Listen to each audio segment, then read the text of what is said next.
처녀에 대하여는 내가 주께 받은 계명이 없으되 주의 자비하심을 받아서 충성스러운 자가 된 내가 의견을 말하노니 내 생각에는 이것이 좋으니 곧 임박한 환난으로 말미암아 사람이 그냥 지내는 것이 좋으니라.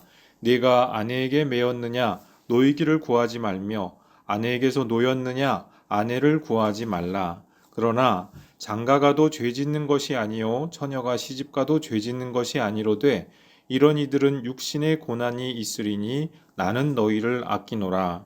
형제들아 내가 이 말을 하노니 그때가 단축하여진 거로 이후부터 안에 있는 자들은 없는 자 같이 하며 우는 자들은 울지 않는 자 같이 하며 기쁜 자들은 기쁘지 않은 자 같이 하며 매매하는 자들은 없는 자 같이 하며 세상 물건을 쓰는 자들은 다 쓰지 못하는 자 같이 하라. 이 세상의 외형은 지나감이니라. 아멘. 25절 말씀해 보니까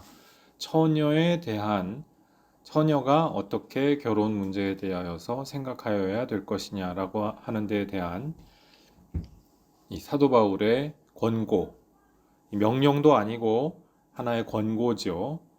사도 바울의 의견을 우리가 볼 수가 있습니다. 먼저 처녀에 대하여는 이 파르테노스라고 하는 말인데요. 파르테노스라고 하는 말이 처녀라고 하는 뜻도 있는데 그냥 독신 남자, 미혼 남성을 의미하는 말도 파르테노스입니다. 그리고 이게 그냥 그 명사의 이 그리스어는 성이 있거든요. 그래서 이 남성 인칭 대명사가 앞에 붙으면 또는 지시 대명사가 붙으면은 그 말은 그냥 또 남자가 됩니다. 그런데 이 원문을 보면은 처녀에 대하여는 이라고 우리는 옮겼는데 이게 그 미혼 남성에 대하여는 이렇게 옮겨도 틀린 말이 아닙니다. 그러니까 성이 나타나지 않는다는 거예요. 인칭 대명사로는 나타날 수가 없기 때문에 그래서 미혼 남녀에 대하여는 우리가 이렇게 이해해도 크게 문제가 될 것이 없는 원문상 그런 의미라고 하는 것이죠.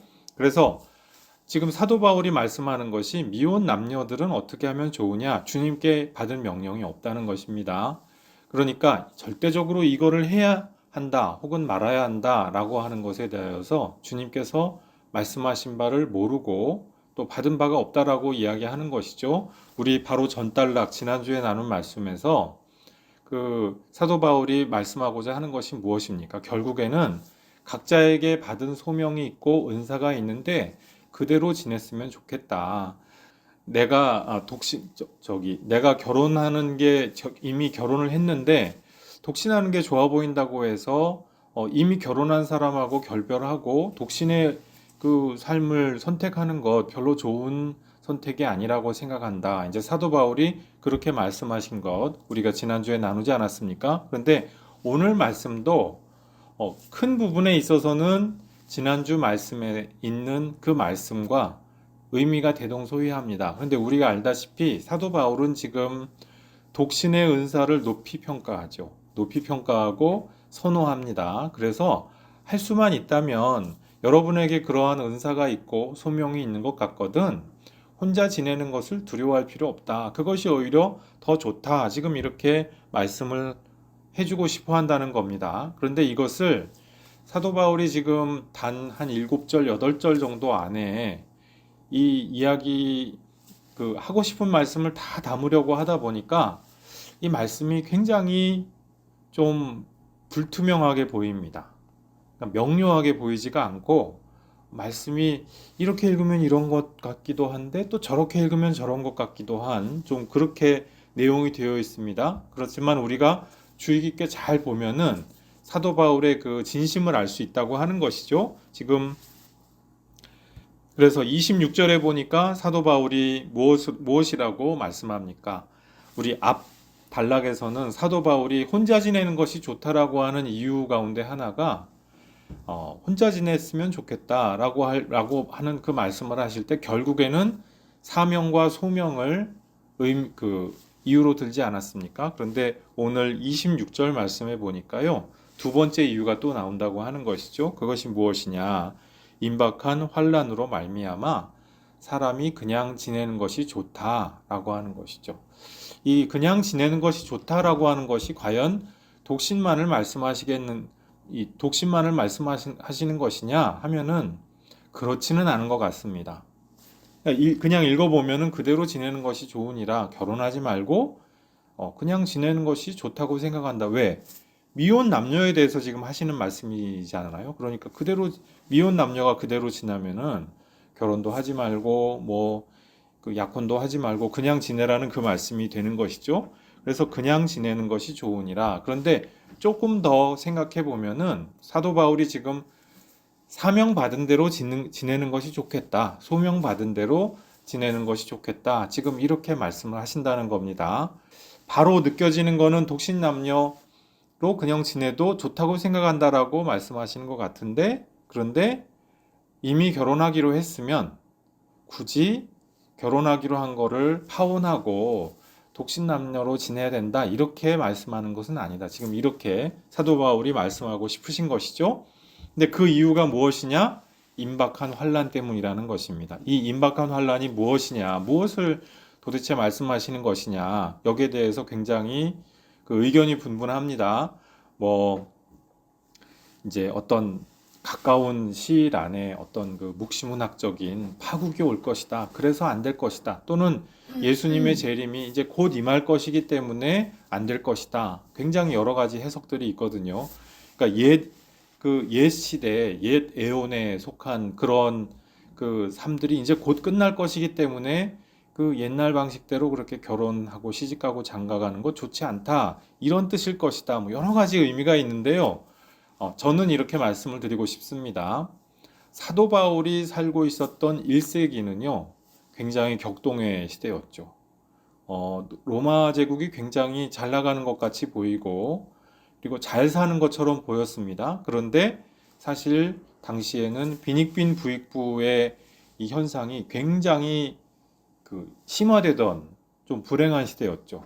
그래서 사람들이 가난한 자와 부자의 간극이라고 하는 것이 어마어마하게 벌어지기 시작했던 굉장히 힘든 시대였습니다. 그래서 이제 그것이 하나의 환란이 되는 것이죠. 뒤에 굉장히 팍스 로마나라고 해서 수백 년 동안 평안했던 것 같은데 그 안을 들여다보면은 굉장히 환란이었다고 하는 거예요. 그래서 사도 바울이 당대의 현실을 보니까 어떤 이 사회 경제적인 여건상 굉장히 환란의 시대다라고 하는 것을 암시하면서 그러한 환란이 이제 머지않았다 이렇게 말씀하고 싶었던 것이 아니었을까. 우선 첫 번째 이렇게 말씀을 드리겠고요. 두 번째는요. 실제로 우리가 알고 있는 역사를 보면은 기독교가 공인되기까지 정말 끈질기게 로마 제국이 기독교를 박해하죠. 그리고 심지어는 이 사도 바울과 다른 사도들의 시대에도 박해의 조짐이 이미 많이 보이고 있었습니다. 그리고 실제로 사도 바울은 나중에 박해를 받아서 순교를 하시게 되고요. 그래서 이런 그 박해의 조짐을 이미 보고서 임박한 환란이 임박했다라고 이렇게 말씀을 하면서 그리스도인들이 이렇게 평온하게 가정을 이루고 살 수 없는 그런 급박한 환경이 닥칠 수가 있다라고 하는 이 암시를 하셨던 게 아닌가. 저는 이렇게 봅니다. 이 성경학자들이 이 부분에 대해서 해석을 하신 것을 보면은 굉장히 복잡해요. 굉장히 복잡하게 푸셨는데 제가 볼 때는 이 두 가지 사회 경제적으로도 환란이 있다. 두 번째로는 박해가 머지않았다. 이거를 예감하셨기 때문에 이런 말씀을 하셨던 것이 아니냐 이렇게 정리를 해보고 싶습니다. 사도 바울이 지금 이런 임박한 환란을 앞두고서 가정생활을 하는 것이 평탄치 않을 텐데 이렇게 지금 고린도에 있는 공동체의 그 지체들에게 지금 그 걱정하는 마음을 전하는 것이죠. 자, 그래서 27절 네가 아내에게 매였느냐 노이기를 구하지 말며 아내에게서 노였느냐 아내를 구하지 말라. 이 매였다고 하는 것이 무슨 의미일까 우리 좀 고민해 봄직하지요. 이 매였다는 것이 무엇입니까? 그냥 결혼한 사람들한테 하는 말씀일까? 아닐 것 같습니다. 앞에 지금 처녀에 대하여는 미혼 남녀에 대해서 말씀했으니까 미혼 남녀 중에 아마도 약혼한 사이가 있었을 거예요. 우리는 정혼한 사이예요 하면서 이제 우리는 떨어질 수 없어요. 그런데 주변에서는 너의 영적인 안녕을 위해서 너희들은 갈라서 이제 이러는, 그렇다면 우리 한번 사도 바울 선생님께 문의해보자, 아마 이렇게 됐던 것 같습니다. 그래서 약혼자들이 약혼을 취소해야 되냐는 거예요. 영적으로 내가 잘 되고 수준 높은 사람이 되려면은 아니 약혼도 하지 말아야 돼요? 이렇게 물어봤다는 것이죠. 사도 바울은 그렇지 않다고 지금 27절 이하에서 말씀을 하고 있다는 것입니다. 28절에 보니까 장가가는 게 죄가 아니라는 거예요. 시집가는 게 죄가 아니라는 것입니다. 그게 뭐가 문제냐는 것입니다. 다만 이런 이들이 육체에 고난이 있다라고 하는 것이죠. 이 불평등이 심화되는 이 당대의 그 어려운 사회 여건 가운데에서, 그리고 박해 조짐이 보이고 무서운 박해가 멀지 않았을 것 같은 그 당시에 그리스도인들이 한 사람 한 사람이 연애하고 결혼하고 그 약혼하고 결혼하고 아이 낳고 아이를 가정을 부양하고 이게 얼마나 고난이 있겠느냐라고 하는 그 이야기죠. 근데 우리 이제 뒤에 보면은 또 이제 가정생활의 어려움 문제에 대해서도 또 이야기를 합니다. 이 가정생활, 우리 막 행복한 가정, 뭐 성가정 이런 거 얘기하죠. 거룩한 가정을 우리가 믿음 안에서 이루는 것이 마땅한 우리 모든 그리스도인들의 가정의 목표라고 할 수가 있죠. 그 안에서 삼위일체 하나님의 그 신비, 또 예수님과 우리의 그 교회와 신부의 그 예수님과 신부된 교회의 그 신비, 이런 것들이 구현이 되는 것이 바로 이 가정 공동체를 통해서죠. 그렇지만 이건 이제 밝은 면이고요. 가정에는 사실 너무나도 어려운 측면들이 많이 있습니다. 어두운 측면들이 있죠. 부모 자식 간의 관계, 또 형제들과의 관계, 여기서도 수많은 흑역사들이 있고 어둡고 아프고 슬픈 기억들 어느 가정에나 있을 수가 있다고 하는 것입니다. 이것이 다 육신의 고난이죠. 배우자가 서로가 서로를 가장 아끼기 때문에, 또 배우자가 서로가 서로에게 가장 약점이 되고 가장 아픈 부분을 정말 그 뭐라고 할까요? 요즘 막 그 뼈 때리는 뭐 이런 거 있잖아요.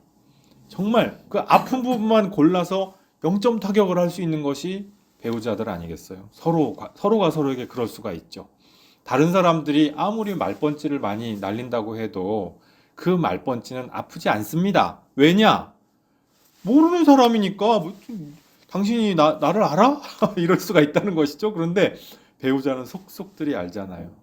그래서 서로가 서로에게 잘 보이고 기쁘게 하기 위하여서 서로에게 몰입되는 것은 좋은 일인데, 하나됨을 이루는 것은 좋은 일인데, 우리 다음 단락, 다음 주에 우리 나눌 말씀을 보면은요, 서로가 남편과 아내가 서로가 서로를 기쁘게 하기 위하여서 주님을 기쁘시게 하는 일조차 그 제쳐놓고 좀 이렇게 주객이 전도된 삶의 모습을 보일 수가 있다는 것이죠. 사도 바울이 독신자로서 가정들을 관찰을 해보니까 그렇게 주객이 전도되어 있는 합당치 못한 모습들이 다들 있더라는 것입니다. 그래서 그 어두운 측면 혹은 부정적인 측면까지 사도 바울이 다 고려를 해보니까 만일에 할 수 있거든, 그래도 미혼 남녀들이 그것을 결혼 안 하면은 뭐 인생을 실패했다든지 그런 거 아니다. 혼자 지내면서 하나님 기뻐하시는 일을 하면서 뜻깊게 보람있게 사는 그건 역시 하나님 앞에서 아름답고 뜻깊다. 지금 이 말씀을 계속 말씀을 한다는 것이죠. 자, 29절. 형제들아 내가 이 말을 하노니 그때가 단축하여진 고로 이후부터 안에 있는 자들은 없는 자 같이 하며, 30절. 우는 자들은 울지 않는 자 같이 하며 기쁜 자들은 기쁘지 않은 자 같이 하며 매매하는 자들은 없는 자 같이 하며, 있는 자들은 없는 자 같이 하라는 거예요. 이 세상에서 사실 가장 큰 자랑이요, 기쁨이요, 보물이 무엇이냐? 그 가정이죠. 그 가정이고 또 배우자라고 할 수 있죠. 세상에서 그 배우자만큼 큰 나에게 있어서 보화가 어디 있겠어요. 그렇죠? 서로 그 가정이 다 그렇습니다. 가장 젊을 때, 가장 좋은 때 그 온 마음을 서로에게 쏟아가면서 그렇게 가정을 이룬 것 아니겠습니까? 서로에게 최고의 자산이고 최고의 그 보화고, 이 보화라고 하는 말로도 대신할 수가 없는 정말 최고죠. 근데 지금 사도 바울이 말씀을 하기를 아내 있는 자들은 없는 자 같이 하라는 거예요. 남편 있는 자들은 없는 자 같이 하라는 거예요. 이 가능합니까? 서로 아무리 미워하고 다투고 그런 어떤 쓰라린 일들이 있고 해도 부부는 서로가 서로에게 가장 귀한 존재죠. 가장 큰 그 재산이라는 말로는 표현 안 되는 가장 큰 힘이죠. 그런데 지금 사도 바울 말씀하시기를 없는 자 같이 하라는 거예요. 그리고 우는 자들은 울지 않는 자 같이 하라. 세상에서 굉장히 큰 재난을 만나서 이제 끝날 것 같고 너무 큰 슬픔을 만나서 끝장이 날 것만 같은데 울지 않는 자처럼 하라는 거예요. 해도 좋다가 아니라 그렇게 하라는 거예요. 왜? 지금 우는 것이 다 그 울고 있는 슬픔과 비극과 그 고통스러운 일들이 그게 다가 아니기 때문에, 그것을 더 넘어서는 무언가가 있기 때문에 지금 있는 것에 사로잡힐 필요가 없다는 그 말씀입니다. 아내 있는 자가 아내가 없는 것처럼, 남편 있는 자가 남편이 없는 것처럼 하라고 하는 이 사도 바울의 권고 마찬가지죠. 하나님께서 보시기에 남편과 아내가 중합니다. 그런데 천국에서도 과연 그러냐는 것이에요. 그 중한 것 이상으로 더 중한, 더 귀한 그 사귐 가운데로 들어가게 되는데, 거기에 견주면은 지금 우리가 이 어떤 성적인 공동체, 이것은 그때가 되면은 빛이 바래질 날이 오게 된다는 것이죠. 남자도 없고 여자도 없고 이 하나님의 백성들이 천사처럼 되어서 하나님 앞에서 영원히 하나님과 동행하고 동거하게 되는 그 일들이 있을 터인데, 지금 이것은 결혼의 유대감보다 훨씬 더 귀하고 훨씬 더 본질적인 것이기 때문에 지금 거기에 너무 얽매이지 않았으면 좋겠다. 지금 그 말씀을 하는 것이죠. 기쁜 자들도 마찬가지죠. 내가 지금 이 세상에서 요만한 어떤 기쁜 일이 있는데 그게 이 세상의 전부인 것처럼 기뻐하고, 그 뒤에 앞으로 장래에 있을 차원을 까먹고 그렇게 살아간다면 이제 문제가 생길 날이 온다는 것입니다. 또 매매하는 자들, 사고 파는 모든 것들, 이 모든 것들 뭔가 내가 있으니까 할 수 있는 것 아니겠습니까? 그런데 그 매매하는 자들 없는 자처럼 하라는 거예요. 하나님께서 사고 파는 그 가운데에서 역사하시기도 하지만 그것이 또 전부가 아니다. 이 땅에서 사고 파는 것이 전부가 아니다. 31절, 세상 물건을 쓰는 자들은 다 쓰지 못하는 자 같이 하라. 그렇죠. 이 세상에 우리 세상 물건들 얼마나 진귀하고 귀한 것들 많겠습니까? 사도 바울 시대에도 그런 것들이 있었을 것입니다. 얼마나 진귀하고 귀한 것들이 있었으면 그 쓰는 자들이 이렇게 재산을 그 시대에도 쌓아놓고 살았잖아요. 근데 2000년이 지난 오늘날 어떻습니까? 이 세상에 그 큰 돈을 계속 쏟아 부으면서도 계속 사고 싶은 것들이 너무나도 많지 않습니까? 그 사고 싶은 것들에 대하여서도 욕망을 내려놓아야 된다고 하는 것입니다. 우리가 볼 때 진귀하고 대단한 것들, 오늘날 우리가 볼 때는 대단한데 앞으로 더 진보한 시대가 오면은 지금 우리가 보고 있는 모든 이 문물들은 또 이 빛이 바래게 되는 때가 분명히 온다는 것이죠. 오늘날 로마 제국의 고대 로마가 대단하다 해도 그거 다 이렇게 해놓고 오늘날 우리가 거기서 살래 하면 살겠습니까? 오늘날 우리가 이게 뭐 태블릿으로 재밌는 거 본다든지 이게 전동기 가지고 이렇게 자동으로 간다든지 자동차 타고 멀리 어디 간다 이게 훨씬 더 좋지? 그렇지 않겠습니까? 앞으로 1000년, 2000년 뒤가 되면은 우리가 상상도 못할 진보한 문물들이 더 나오겠죠. 그런데 그 시대도 마찬가지입니다. 심지어 그 시대에도 하나님께서 보시기에 하나님 나라의 관점에서 볼 때 그것들은 다 그냥 지나가 버릴 것들에 불과하다는 것이죠. 그렇기 때문에 우리는 이 세대에 살아가는 것이 전부인 것이 아니라 하나님 나라에서 하나님과 함께 동행하게 되는 그 전망이 있는 사람들이기 때문에 이런데 더 이상 사로잡힐 필요가 없다는 것입니다. 자, 31절 하반절에 굉장히 중요한 말씀이 핵심적인 말씀이 나오는데요. 이 세상의 외형은 지나감이니라 라고 말씀을 합니다. 지금 오늘 읽은 이 단락 전체의 정신이 여기에 담겨 있죠. 이 세상의 외형은 지나간다는 것입니다. 결국은 모두가 사라진다. 근데 이 외형이라고 하는 것이요. 그 스키마, 우리 예전에 스키마에 관하여서 말씀 나눈 적 있지 않습니까? 스케이마라고 하는 그 부분인데 로마서 12장 2절 말씀에서 우리 이 스케마 혹은 스키마에 대한 말씀을 했었죠. 자, 스케마에 대해서 나온 말씀 2절에 보니 12장 2절 말씀에 보니까요. 너희는 이 세대를 본받지 말고 오직 마음을 새롭게 함으로 변화를 받으라 했습니다. 이 말씀에서 이제 원문으로 보면 스케마가 나오거든요. 근데 이 스케마가 뭡니까? 이 세상에 그냥 단지 외형만을 뜻하지 않습니다. 그러니까 그냥 겉보기 그것만을 뜻하는 것이 아니고요. 이 세상이 제공하는 이 세상을 바라보는 틀을 이야기하는 것입니다. 그것이 스케마거든요.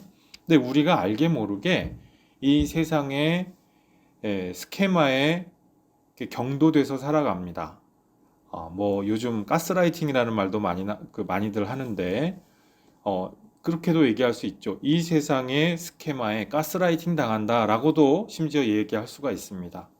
내가 누군지, 내가 무엇을 할 수 있는지 거기에 대하여서 자꾸 제안을 하든지 실제와 좀 다른 이야기를 실제인 것처럼 믿게 하든지 나에 대해서 부정적인 이야기를 하든지 어떤 환상을 품게 하든지 거짓된 자아를 갖도록 만드는 그러한 사고의 틀, 마음의 틀, 세계관 이런 것들을 갖도록 하는 것. 이 세대가 우리에게 부과하는 스케마죠. 우리가 뭐 인스타그램이든지 페이스북이든지 어떤 커뮤니티 공동체라든지 거기 막 올라오는 글을 보면서 또는 어떤 뉴스들을 보면서 알게 모르게 영향을 받죠. 아, 이것이 진실이구나 라고 생각을 합니다. 이 마샬 맥루한이라고 하는 그 언론학자가 불후에 남긴 명언이 있죠. 그 미디어는 메시지다. 그러니까 미디어가 보여지는 그만큼이 뭔가 메시지가 있다. 이제 그 말씀인 것 같은데요. 저는 이 스케마, 세상이 부과하는 스케마 자체가 우리에게 정말 그렇게 메시지가 돼서 우리를 규정하게 되는 일이 있다고 생각을 합니다. 우리가 실제로 보고 들으니까 자꾸 보고 들려주는 그것 가지고 모든 것을 판단하고 생각하게 된다고 하는 것이죠. 근데 하나님 보시기에 진실은 무엇입니까? 이 세상의 외형, 이 세상의 스케마가 다가 아니라는 것입니다. 노아의 세대에 사람들이 먹고 마시고 시집가고 장가가고 다 장가가고 한다고 하지 않았습니까? 시집가고 장가가는데 그 오늘 마태복음 24장 말씀 우리 오늘 오전에 읽었던 그 말씀을 원문으로 보면은요. 시집을 가고 있어요. 장가를 가고 있어요. 그러니까 반복해서 자꾸 가는 거예요. 남들이 간다고 하니까 나도 가고 가다 보니까 조금 싫으니까 이혼하고 또 시집가고 또 장가가고 지금 이런 일들을 반복하는 것이 노아의 세대에 있었다. 그런 이야기죠. 근데 지금 우리 세대도 마찬가지입니다. 뭐 결혼을 해야 되느냐 말아야 되느냐 결혼이 맞느냐 비혼이 맞느냐 이 세대에서 여러 가지 형태의 스케마를 가지고 우리에게 또 뭔가 말을 걸어오지요. 근데 우리는 그것이 진실이라고 생각을 하고 그것 이외에는 다 말이 안 된다고 생각을 합니다. 근데 지금 사도 바울은 이 모든 것들이 결국 지나간다 라고 지금 우리에게 다시 한번 생각하여 볼 것을 권면하고 계십니다. 그러니까 무엇입니까? 결혼을 하면은 인생을 승리한 것이고, 또는 돈을 많이 벌면은 내가 인생에서 승리한 것이고, 오늘 오전에 김성민 목사님 말씀하신 그대로 내가 높은 지위에서 뭘 하면 내가 승리한 것이고, 그렇습니까? 아니라는 거예요. 이 세상의 외형은 지나갑니다. 이 세상의 스케마는 사라질 것들입니다. 거기에 내가 완전히 얽매여서 살아갈 필요가 없다고 하는 것이죠. 우리 전달락에서 말씀한 그 내용도 마찬가지죠. 남들이 이렇게 하니까 나도 이렇게 해야겠다. 남들이 하는 저것이 좋아 보이니까 나도 이렇게 해야 된다. 그렇습니까? 아니라는 것이에요. 하나님께서 우리 각자에게 부르심을 불러주신 그 사명이 있고 소명이 있는데 그만큼을 하는 것이 좋다라고 하는 것이죠. 우리가 남들과 비교해서 나는 이만큼을 가지지 못했으니까 틀렸어. 내 인생은 실패야. 끝장이야. 우리 이렇게 생각할 수가 있어요. 그런데 하나님 말씀에 따르면 아니라는 거예요. 이 세상의 외형은 다 지나간다고 했습니다. 그러니까 그런 비교하는 의식조차 다 이 세상에서 우리가 사람들하고 자꾸 그 도토리 키재기식으로 뭔가 비교하면서 우리가 만들어내고 또 우리가 세상으로부터 수용하는 세상의 스키마죠. 그 스케마 혹은 스키마, 이것 때문에 우리가 거기에 맞춰서 장단 맞춰서 춤추다가 또 막 통곡을 하기도 하다가 그럴 필요 없다. 지금 사도 바울은 이 말씀을 우리에게 들려주시고 싶은 것입니다. 그러니까 우리가 해야 될 일이 무엇입니까? 미혼 남녀가 되었던지 사고 파는 자가 되었던지 어떠한 자리에서 어떠한 모습을 하고 있던지 간에 내 사명과 내 소명에 유의하는 그 사람이 되는 것이 중요하다고 하는 것입니다. 내 자신이 되는 것, 그것이야말로 중요하다고 하는 것이죠. 그러니까 하나님께서 오늘날에도 우리 시대에 임박한 환란을 허락하셨죠. 기후 생태계의 굉장한 그 변화라고 하는 임박한 환란을 허락하셨죠. 이 앞에서 우리가 어떻게 대처하는 것이 좋습니까? 내가 남들이 사는 것만큼 살아야 된다. 남들이 몇 억짜리 집을 가졌으니까 나도 그래야만 된다. 남들이 몇백만 원의 수입이 있으니까 나도 노후 자금으로 그만큼은 있어야겠다. 우리 그런 비교를 하게 되기가 굉장히 쉽습니다. 그런데 세상의 외형은 다 지나간다고 하는 것입니다. 그것이 아니라 하나님 나라와 나를 견주어 보고 하나님께서 나에게 주고자 하시는 그 정체성, 하나님께서 나에게 주시고자 하는 그 사명과 소명대로 내가 살고 있느냐, 이것을 우리가 먼저 유의할 필요가 있겠습니다. 이 세상의 외형은 다 지나갑니다. 이 세상의 모든 지나가는 외형들 앞에서 얽매이지 아니하고 그리스도의 자유를 올바르게 행사하면서 승리하시는 여러분들 모두 되시기를 주님의 이름으로 축복합니다. 기도하시겠습니다. 아버지 하나님, 이 세상의 외형은 다 지나간다고 오늘 사도 바울 선생님을 통하여서 우리에게 말씀하여 주신 이 말씀 기억합니다. 아버지 하나님, 우리가 이 세상의 여러 가지 외형들에 우리가 속아서 거기에 춤추고 장단 맞추다가 주님을 잃어버리지는 않는지 우리 스스로의 삶의 모든 선택들을 다시 돌아봅니다. 아버지 하나님, 좋은 선택하고 싶습니다.